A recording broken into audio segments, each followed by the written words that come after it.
It was New Year's Day, and it was me, my mom, my brother, and his best friend RJ. We went to laser tag earlier that night, and we were driving home after it hit midnight. We turned onto RJ's street, and as we were driving, a random guy wearing a camo jacket ran into the street in front of us and ran back. "What a fucking idiot," my mom said. We continued driving until we parked outside of RJ's house and dropped him off. My brother went inside for a minute to see RJ's new racing game, so me and my mom sat in the car for a few minutes till my brother came out of RJ's house. At that time, a red minivan drove down the street with the passenger window down, and some guy yelled, "You fucking bitch!" at my mom. My brother quickly got in the car and the red minivan stopped, and the guy in the camo jacket came out of the passenger seat and started running for our car. My mom immediately backed up and drove away. We took a few turns to make sure we lost them, and we drove home. Once we got home, we were all freaking out and we locked the doors. My mom went to bed and so did my brother. I stayed up because I'm the night owl of the family, and I looked out my window near 2 a.m. to see the red minivan parked on our street.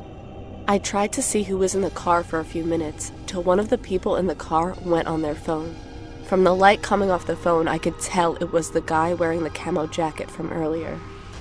It's been 2 weeks since then, and I still see the red minivan around my house. I haven't told my parents because they're already dealing with family problems right now. It's creeping me out. Hopefully, it goes away.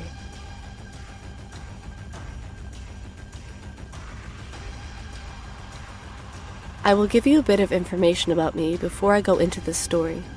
I was living in New Zealand, 23 years old. My birthday is on New Year's Day. I am now 28. We have a festival on the south of the North Island where you can camp, get drunk, and whatnot, and it can last up to 7 days. So anyway, this was probably New Year's Eve.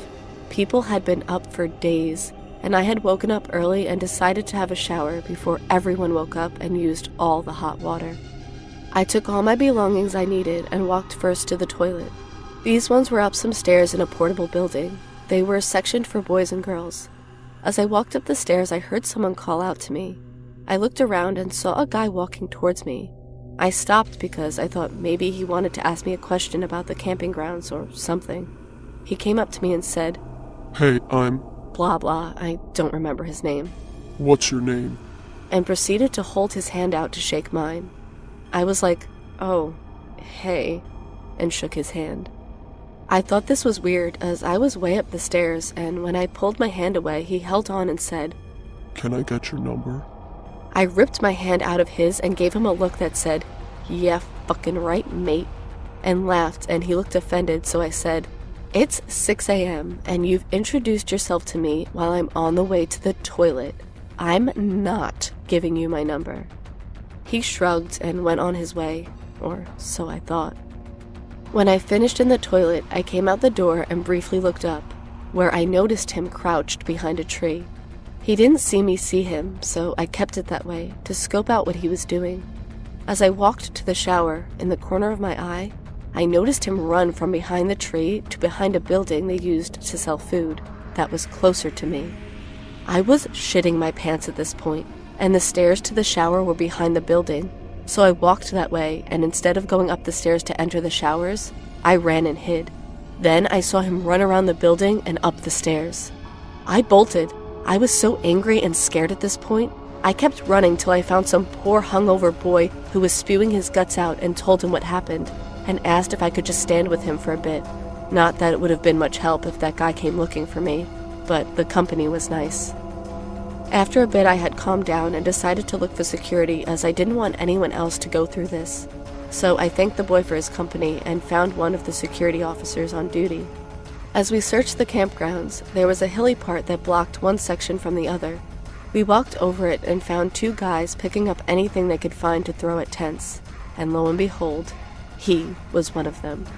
I notified the security officer and said it was him, and then noped the fuck out of there. I later heard that they kicked him out of the festival. So, potential rapist, let's not meet again.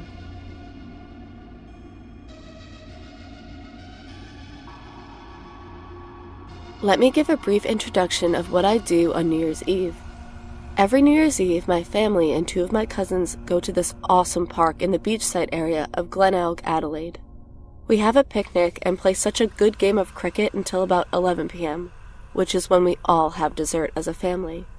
After that, we head to the bay and ring in the new year and watch the fireworks. I just remembered this creepy encounter today, so I want to tell you all about it. On New Year's Eve 2012, we were at Glenelg and had a picnic, cricket, blah blah blah, having a great time. Around 10 p.m., my cousins and I decided to go play on the playground near our parents. We asked our parents and they said it was okay, but to be very careful and to watch our surroundings, seeing as it was New Year's Eve. Keep in mind, we were about 8 or 9 years old. We started playing chassis. We were the only ones in the playground, which was awesome. There were about 4 or 5 of us on the playground, and the parents and 2 of my other cousins and my brother were still playing cricket. 5 to 10 minutes into our game, a boy, who was about 11 or 12, came into the playground area where we were. He looked lonely, and I don't know why, but something about him creeped us out. His eyes were wide open, and he was skinny with a bit of dirty clothes.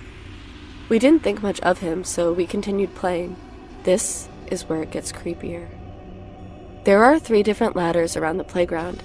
I took the ladder with the slide, and then all of a sudden, when I was climbing up, that boy just blocked my way and stared at me with those eyes. I didn't say anything, but he did. "Can I play?" I then remembered the stranger danger thing, so I ignored him and ran off to my cousins. At this point, I was scared. I gathered them around and whispered to them, "When I was climbing the ladder, that boy just blocked my way and asked if he could play with us." My cousins didn't look surprised.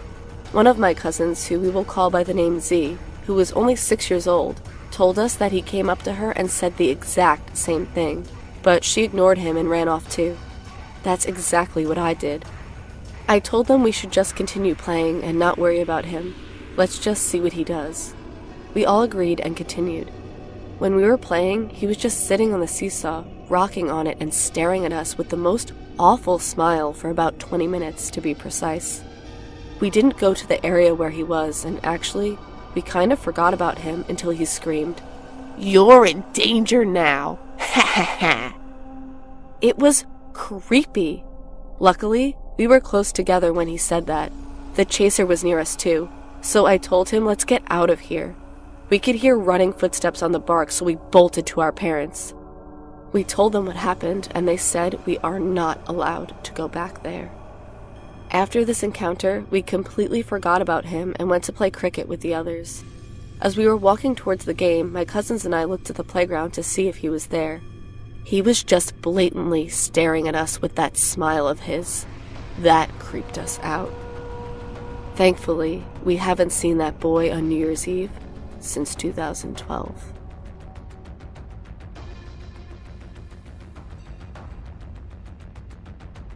I have other creepy encounters as well that I might post here, but I'll write this one first since it's the most current one. It happened about 2 hours ago, and I'm still contemplating whether or not I should call the cops. First off, you need to know that I live in a poor Eastern European country, in a big city but in a bad neighborhood. At least that's what I've been told. I've never actually encountered any creepy individuals that would want to do me any harm. Just your usual vandals and troublemakers, never anyone serious. I'm also still a teenager and live with my parents. But growing up in this environment, I consider myself to be quite street smart, a feature that has helped me whenever I was in trouble. It turned out to be very useful today. It was about 3 p.m. and my dad left for ping pong practice, and I knew he'd be back around 8 p.m. He usually goes for a beer with his friends afterwards to chill. And coincidentally, my older brother and mom left to help one of my friends clean up their place after a New Year's party. I should have come along, but today I felt a bit sick and I decided I should stay in. In reality, I was very hungover, but my mom doesn't know that. That was probably the luckiest I've ever been. You'll find out why in a minute. So all of my family leaves except for me. Naturally, I've been home alone before, so that doesn't really make me uneasy at all. But having been a long-time reader of this subreddit, I take more precaution than I used to. For example, I check to see if the door is locked, and turn off lights when they are not needed, and so on. The evening goes just like any other. I'm rewatching some episodes of Skins, the UK version, duh, when I suddenly feel the urge to go get a snack. Just behind my apartment complex, there is a very well-known supermarket on which I can always rely on whenever I'm in deep need of a snack. So that's like a 5-minute walk. I put on my coat and flip-flops and I'm out. It's freezing balls outside and I can see the bright lights of the supermarket in the distance, but something was off. In front of the automatic doors, there was a small, robust figure. As I got closer, I could distinguish his face. It was this man whose face I've seen before. I remember him countless times roaming around our block of flats, but never actually thought anything of it. He was dressed poorly and was staying in front of the doors as if he was guarding them. I asked if the supermarket was still open, and he pointed at a paper which was clipped near the schedule. It said that it closed at 6 p.m. due to the holiday season, and it was 6:20 p.m. I let out a sigh and wanted to turn around to go home, but he told me in a very alarmed voice that there was a very close boutique next to the supermarket. I told him that I didn't need anything important and that I would come back tomorrow, but he kept on insisting and saying it's a 2-minute walk from there, all while staring at me in a weird manner. That was the first red flag, but I found a logical explanation in my mind, thinking that maybe the man was just very eager to help me, maybe so that I'd give him some money. That sort of made sense in my mind, but I was still alert. So I walked to the boutique and I took whatever I could find fastest, paid, wished the shop owner a Happy New Year, and left in a hurry. I was getting more and more nervous for some reason. I guess it was just my gut telling me that something was off. What really made me switch was the fact that I had been gone for about 5 minutes, and as I was passing the supermarket, the guy who was usually roaming the area was nowhere to be seen. At that point, I started jogging towards my apartment, all while trying to calm myself and imagining plausible explanations as to why the guy was not there anymore. I got to the bottom of the stairs of the front door, and in the distance, I'm short-sighted, I noticed a tall, dark figure entering the elevator at the same time, almost planned, the automatic light switch off. I desperately ran towards the interphone and clumsily got my keys out to open the door. As I ran to the elevator, it was still running. I live on the 7th floor. I could see it go up to the 3rd, then the 4th, then the 5th, then it stopped. I let out a big sigh of relief, but I was still skeptical, so I took the stairs. As I was walking up the stairs, almost laughing, I noticed that above me, the light on the 6th floor was turned on. That was a bit curious, but I kept on walking. Suddenly, I saw the light on the 7th floor turn on, and I stopped. I looked above and hoped that whoever it was going to the 8th floor. A minute passed, which felt like hours, and the light on the 7th floor was still on. I decided to take action, so I ran all the way up to my floor, and I saw something that almost made me pass out. The tall, dark figure was kneeling at my doorknob, trying to do what I presumed was to pick my lock. In these kinds of situations, I rarely get angry. I just want whatever is going on to stop. So from afar, I shout a very weak, "Hey!" And the guy, in an instant, turns around and stands up. I see him for a split second and he looks fucking terrifying. Long black trench coat, a hat, and leather gloves. He smiles at me and reveals his yellow, unkept teeth. He fucking smiles at me. Do you know that stomach-turning feeling when you stumble upon something that is so scarily out of this world and wrong that you can't just not look, but you want to? That was that, amplified by like 1,000. I was shitting my pants, and to my surprise, the man took off running. Before he reached the stairs, he mumbled a Sorry. and got away. I was still in shock and couldn't follow him or call the police, or even move for that matter. I easily got to the door of my apartment and noticed a pin was still stuck in there. Yep, he was definitely trying to get into my house. Who knows what he wanted to do? My parents wouldn't be back for about 2 more hours, and I was not sure if I should tell them or even call the cops. Thinking back, I think this tall man and the man in front of the supermarket may have conducted a plan. It would have been all too convenient for him to catch me off guard like that. Either way, that's a scary thought. One thing is for certain, I will be keeping a bat in my room from now on. So much for New Year's resolutions. So tall, dark man that wanted to enter my home uninvited, let's not meet. Edit. I've called my parents first, and while they were away, they said they would get home ASAP, and they told me I should call the cops right after they hung up. And they told me to make sure all the doors were locked, and also that they'd call a neighbor from the second floor, a very nice old lady, to keep me company until the police arrive. I talked to the officer and explained the situation, and also showed him the lockpick, and he took it as evidence. I also gave a detailed description of the man from the supermarket, and I tried to describe the lockpicker himself, but that was still a blur.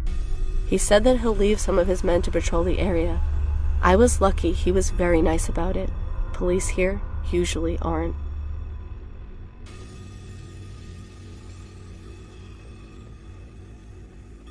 All names have been changed to protect identities.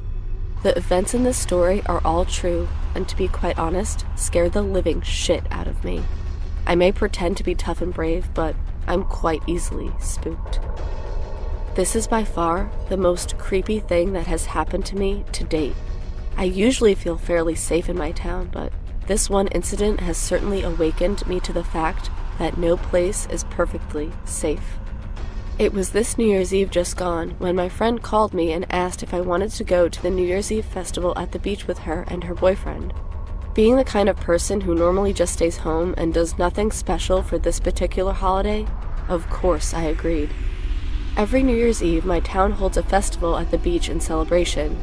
Rides and games are set up, bands playing live music, clubs hold late-night fancy dress parties, and at midnight, on the dot, a series of fireworks displays are put on for the public. Normally, thousands of people turn up, so the beach can get quite loud and crowded, but it's still a pleasant atmosphere all around. Before hanging up, my friend Jess asked me if I will pick up her and her boyfriend Tyler on the way to the beach.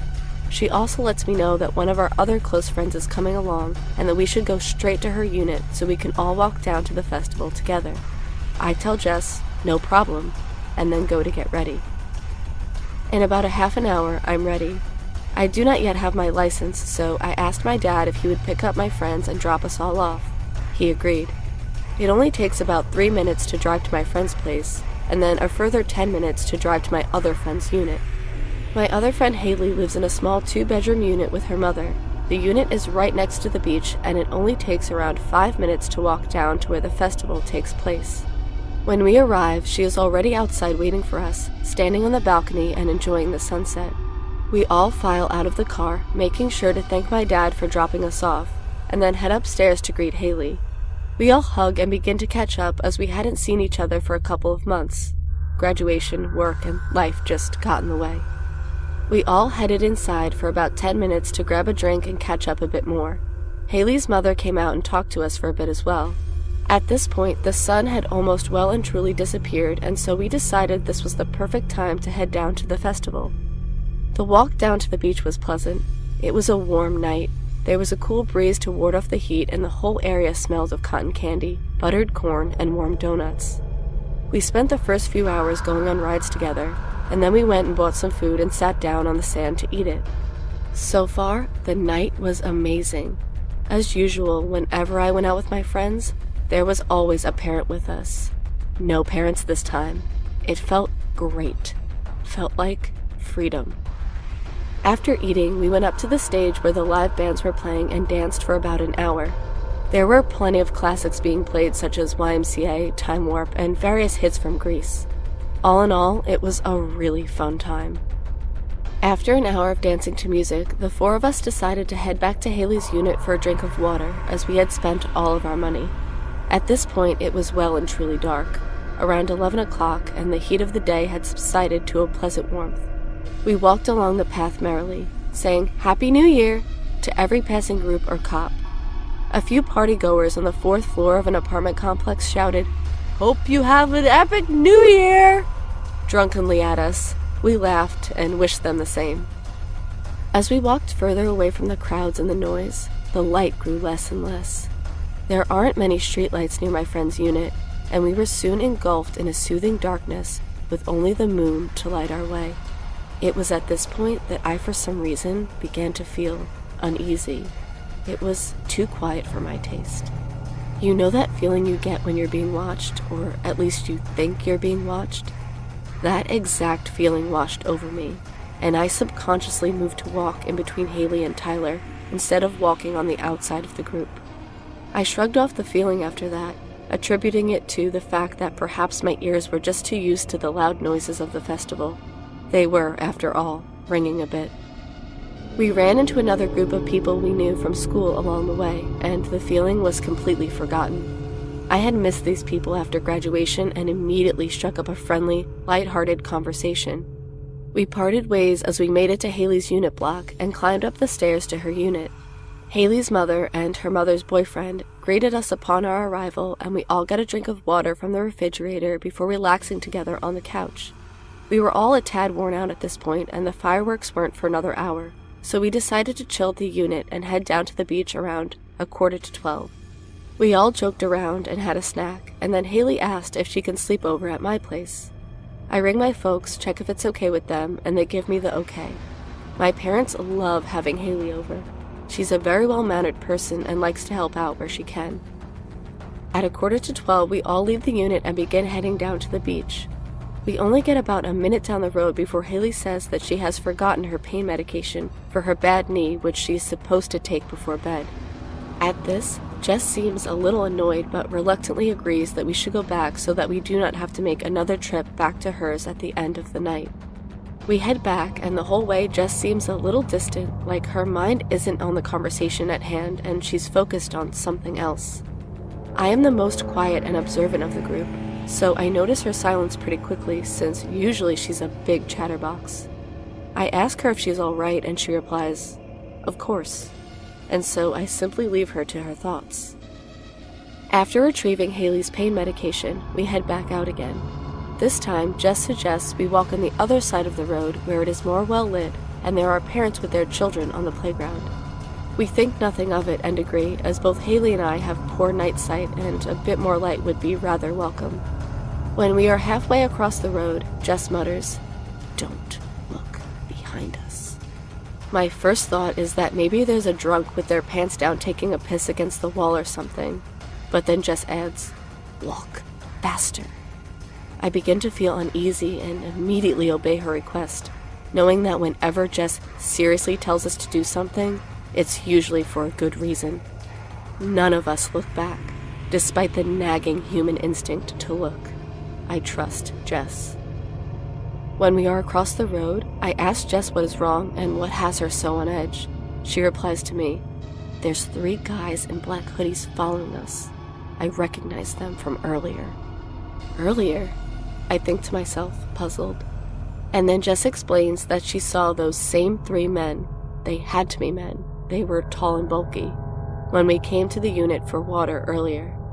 A chill runs down my spine at this, and I realize that my sense of being watched probably came from those men. What made me even more creeped out was the fact that they had waited all that time for us to come out. Unable to resist, I glance sideways, and my heart hammers in my chest when I notice the 3 men. They are indeed following us, and they have their hoods zipped up all the way to their chins. This would not be so unusual if not for the fact that it was a hot night. There was no need for a hoodie or any kind of jacket, and they were wearing bandanas over their mouths and noses. I could not make out either of their facial features. This scared me. Jess prompts us again not to look and suggests we walk even faster. We do so, despite the fact that Haley, Tyler, and I are all tall and strongly built people. I should mention now that I am an 18-year-old female, and despite my build and reasonable strength, I understandably didn't want to tangle with 3 big, unknown men dressed in all black with bandanas covering their features. It crossed my mind that they probably thought we were good targets. Jess was short and thin. They most likely heard that Haley needs pain medication. I walked with an obvious limp as I have arthritis in my right knee, and Tyler had his hands full, being the pack mule, as they call it. Despite Jess's instruction, I can't help but give the occasional glance at the 3 men, and of course, they continued to follow us. They even increased their pace to nearly match ours, and kept looking over at us. I think they meant to intimidate us, as they made it quite obvious that they were staring at us. I ceased to look after realizing that they could probably tell I was keeping an eye on them, and instead opted to use my keen hearing to make sure they stayed across the road. I wasn't fond of this, as they could have had a knife or gun or anything, and if they suddenly sprinted at us, I wouldn't be prepared, but I didn't want to provoke them by staring. I am not a fast runner, and my stamina leaves much to be desired. At this point, the path ends and gives way to bushes and shrubs. The bushland is quite easy to go around, but doing so would mean moving closer to the unknown men following us. None of us wanted to do that, so we all made an unspoken agreement to take the shortcut through the bushes. The bushland doesn't go on for very long, and it would take us straight to the festival where we could quite possibly lose the men. We head to the bushes, taking care to stay together as it is warm, and that's when the snakes like to come out most. Especially at the beach, it's Snake City. About halfway through, we all recognize the sound of dried grass and leaves crunching underfoot. Then we hear rapid and heavy footsteps. We all broke into a sprint, not daring to look back at that point. We didn't have to look to know the men were chasing us, and their confidence at going after 4 fully grown teenagers pretty much assured me that they were armed with weapons of some sort. We were not armed with anything, and quite frankly, we were all so spooked that we couldn't think straight. Our only instinct was to run as fast as possible. We made it out of the bushland together, raced across the car park, and slowed to a jog as we reached the crowds. We didn't stop, but as we steadily slowed to a hurried walk, I looked over my shoulder and recognized the 3 unknown men lurking across the car park. Moonlight glinted off the surface of a metallic object in the taller one's hand, and I immediately felt ill. We hurried down to where the biggest crowd was and gathered on the sand in preparation for the fireworks. Picking a spot between 2 large groups, we settled down and caught our breaths. Funnily enough, all 4 of us have asthma, which we often joke about, saying that we found each other and bonded because of it, and we were all panting quite heavily. Tyler and I have it a bit worse than Haley and Jess, and you can hear us wheezing as we panted. Soon the fireworks started, and we all calmed down enough to somewhat enjoy them, although the unknown men were still in the back of our minds. Our original plan had been to leave before the fireworks were finished so that we could avoid the big crowds, but instead we opted to leave with the crowds. We walked down the road to the bigger car park where my dad was going to pick us up, making sure to stay around people. We reached the car park and I called my dad, and he said that he would be there to pick us up in about 10 minutes. After hanging up, I sat on the side of the path with my friends and waited. 5 minutes passed, and, bored, I decided to look around as there were still many bustling crowds making their way to their cars. There was a bit of a traffic jam too, as many cars were trying to leave at the same time. I looked across the road and realized with a jolt that the 3 men in the black hoodies were there, half hidden behind a tree where there was no light. Even though I couldn't see their eyes, I could tell they were staring right back. They knew I'd spotted them. The taller one discreetly showed his knife, waving it a little as if to taunt me. Then he raised it to his throat and made a slow mock slicing motion. I quickly told my friends and we moved to a different spot, making sure to stay in the light and to stay in sight of people. My dad arrived soon after and we all quickly climbed into the car. None of us spoke a word of what happened, and since then I haven't had any issues with anyone following me or my friends. It still gives me the creeps though. Whoever those men were, their intentions could not have been good.